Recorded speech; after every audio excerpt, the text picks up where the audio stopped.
Hi అండి. ఎలా ఉన్నారు అందరూ?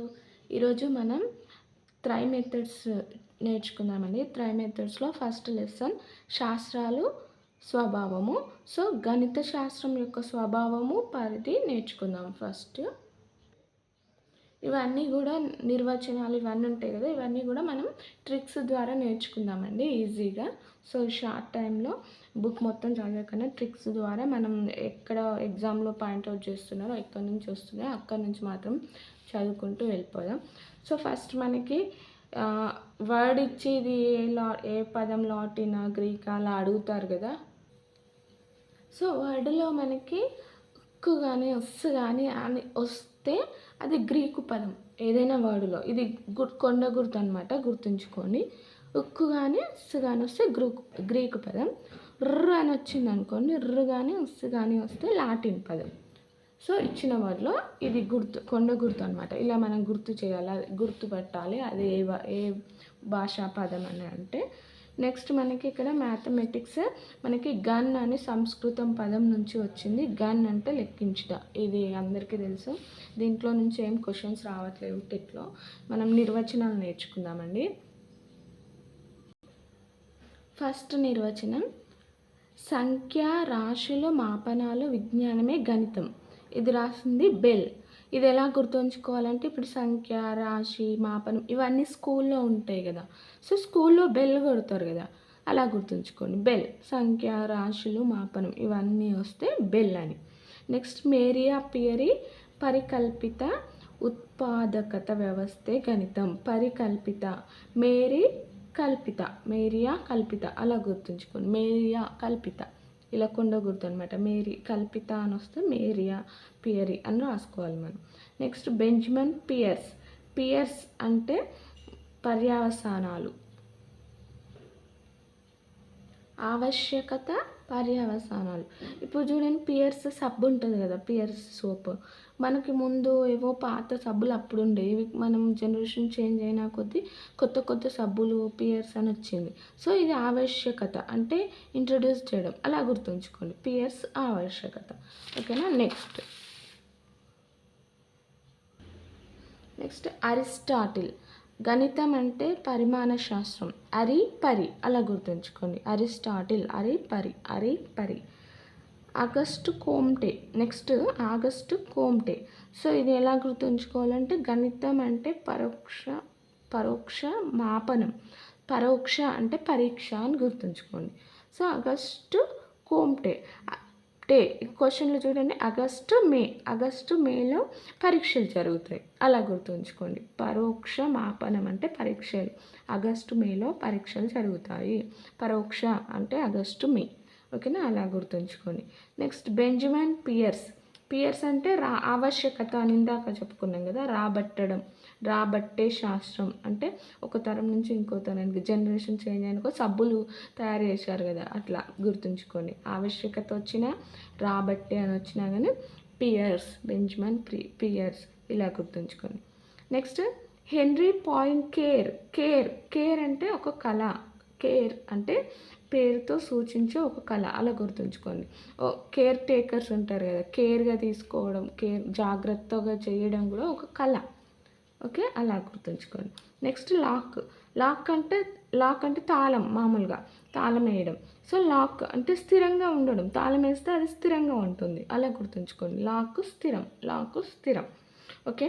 నెక్స్ట్ గణిత నిఘంటువు అంటే అంతరాళం ఉండదు. నిఘంటువులో అంతరాళం ఉండదు. ప్రతి దానికి మనకి మీనింగ్ తెలుస్తుంది. నిఘంటువు అంటే అంతరాళం. నెక్స్ట్ రస్సెల్ అంటే స్వీకృతాలు. సంగతాలైన స్వీకృతాలు. రస్సెల్ అంటే స్వీకృతాలు అంటే రహస్యం, సీక్రెట్ అలా. రస్సెల్ అంటే రహస్యం, స్వీకృతాలు అంటే సీక్రెట్. రెండు ఒకటే కదా, అలా గుర్తుంచు. రస్సెల్ స్వీకృతాలు, సీక్రెట్స్ అనమాట. నెక్స్ట్ పాస్కల్ అంటే ఉత్తమమైన. పాస్కల్ అంటే పాలు అని గుర్తుంచుకోండి. పాలు ఉత్తమమైనవి కదా, ఉత్తమమైనవి. ఇగో ఇక్కడ ఇది చక్కనిది అని కూడా ఉంది కదా, పాలు చక్కనివి, ఉత్తమమైనవి అలా గుర్తుంచుకోండి. బెల్ అంటే ఇందాక చెప్పినాయి కదా, స్కూల్లో బెల్ కొడతారు. స్కూల్లో సంఖ్యలు, రాశులు, మాపనాలు ఇవన్నీ ఉంటాయి. ఓకేనా? నెక్స్ట్ నెక్స్ట్ ఇక్కడ హెగ్బెన్ అని ఉంది. హెగ్బెన్ అంటే నాగరికత. హెగ్లో గ్ ఉంది, గ్ నాగరికత, అద్దం.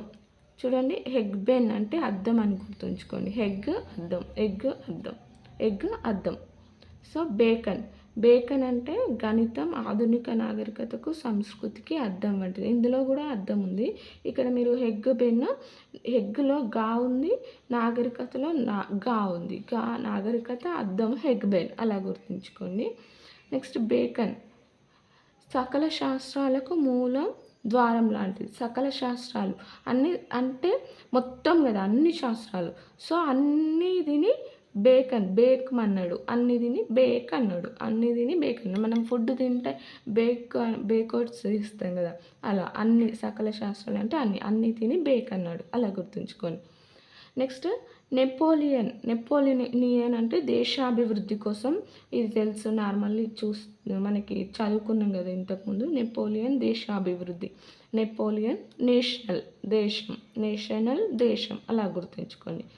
నెక్స్ట్ బెంజమిన్ ఫ్రాంక్లిన్ విజ్ఞాన శాస్త్రం కన్నా మిన్న అయినది. ఫ్రాంక్లిన్ మిన్న, అలా గుర్తుంచుకోండి. ఆల్ఫ్రెడ్ రెన్సీ, ఆల్ఫ్రెడ్లో ఉంది, లేనని భావిస్తే, నేను సంతోషంగా లేనని భావిస్తే ఆల్ఫ్రెడ్. ఆల్ అంటే అన్ని, సంతోషం, హ్యాపీ సంతోషం, లేనని ఆల్ఫ్రెడ్, అలా గుర్తుంచుకోండి.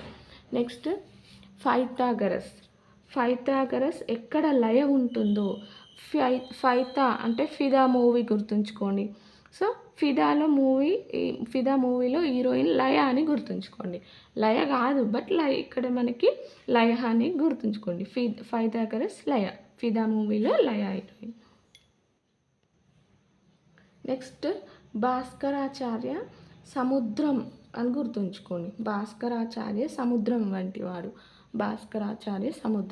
వాడు. ఓకేనా. ఇక్కడ మనం ఇప్పటివరకు నేర్చుకున్నాం కదా, ఒకసారి బిట్స్ చూద్దాం.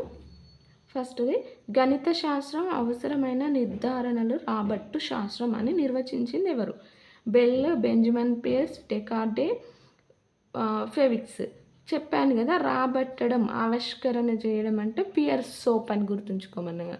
So Peirce. నెక్స్ట్ అరిస్టాటిల్ ప్రకారం గణితం ఏంటి? అరిస్టాటిల్ అరిపరి అని గుర్తుంచుకోమన్న. అరిపరి అంటే పరిమాణం, అరిస్టాటిల్ పరిమాణం. గుర్తుంది కదా, ఇలా నేర్చుకుంటే మనకి ఈజీగా ఫైండ్ అవుట్ చేయొచ్చు. అరిపరి.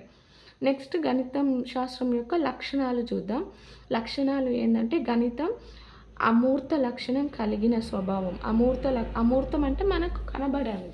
సో అంత కనబడని సంకేతాలు, మనం పోలికలు ఇవన్నీ చేసుకోగలుగుతాం కాబట్టి గణిత శాస్త్రం అమూర్త లక్షణం కలిగిన శాస్త్రం. అమూర్త భావన అంటే గణిత బోధన మూర్తం నుండి అమూర్తంకు కొనసాగాలి. ఇది ఇంపార్టెంట్, వస్తుంది క్వశ్చన్లో. గణితం మూర్తం నుంచి అమూర్తానికి అంటే ఇప్పుడు మనం ఫస్ట్ చిన్న చిన్న లెక్కలు చేస్తాం, 1+1 అని రాస్తాం. మనం నర్సరీలో, యూకేజీలో ఎలా చేస్తామంటే ఇప్పుడు అడిషన్స్ పక్కన లైన్స్ వేసుకుంటూ అడిషన్ చేస్తాం. సో ఇది మూర్తం. అమూర్తం అంటే మనం ఇప్పుడు పెద్దగా అయినాం కదా, మనం ఇప్పుడు 5+10 20+4 అనగానే మనసులోనే అడిషన్ చేసి చెప్తాం. సో అది కనిపించకుండా చేసేది అమూర్తం. సో గణితం అనేది మూర్తం నుంచి అమూర్తానికి కొనసాగుతుంది. నెక్స్ట్ గణితం వరుస క్రమంపై ఆధారపడుతుంది. అవును, వరుస క్రమంపై ఆధారపడుతుంది. మనం ఇప్పుడు అడిషన్ చేయాలంటే బోడమాస్ నియమం ప్రకారం చేస్తాం కదా.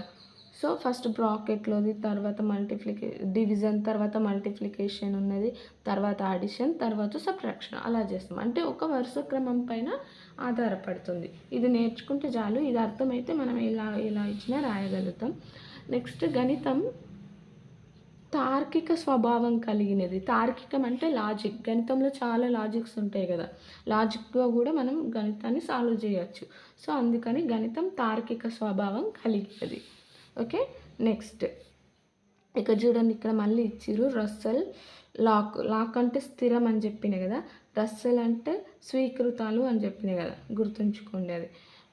నెక్స్ట్ గణిత గణిత శాస్త్రం ప్రత్యేక సంకేతాలు భాష కలిగిన శాస్త్రం. అవును, గణిత శాస్త్రంలో ప్రత్యేక సంకేతాలు ఉంటాయి. Plus, minus, addition, subtraction, multiplication, division ఇవన్నీ ఉంటాయి కదా. ప్రత్యేకమైన గుర్తులు ఉంటాయి. పై ఉంటుంది, మ్యూ ఉంటుంది, ఇంకా చాలా టీటా ఉంటుంది. గణితంలో చాలా ఉంటాయి కదా.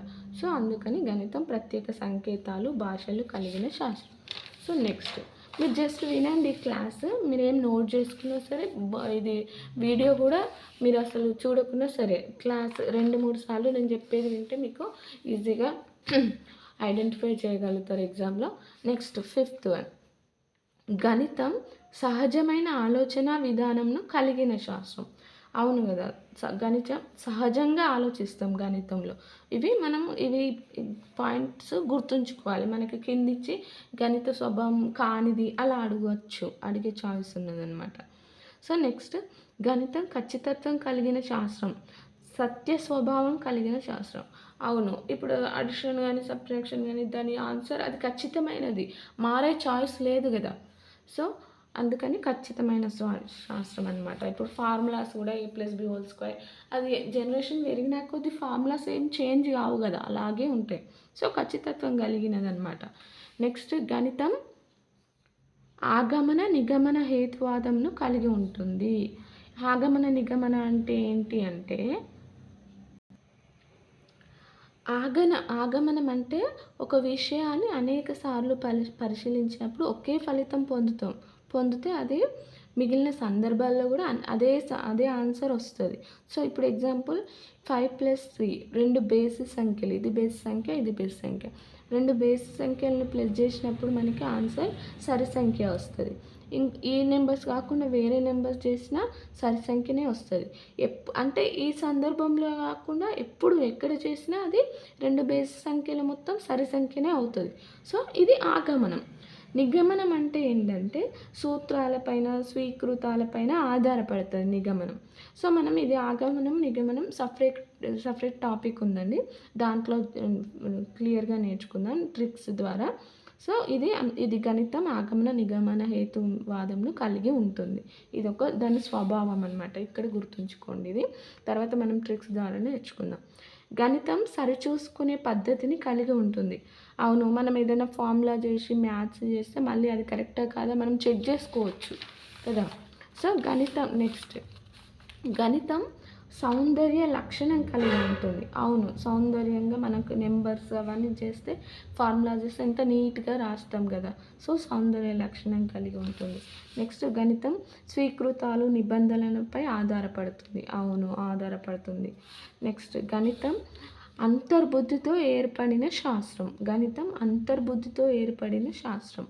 ఇవన్నీ స్వభావాలు అనమాట, ఇవి మనం గుర్తుంచుకోవాలి. ఏది కానిది అని అడగచ్చు.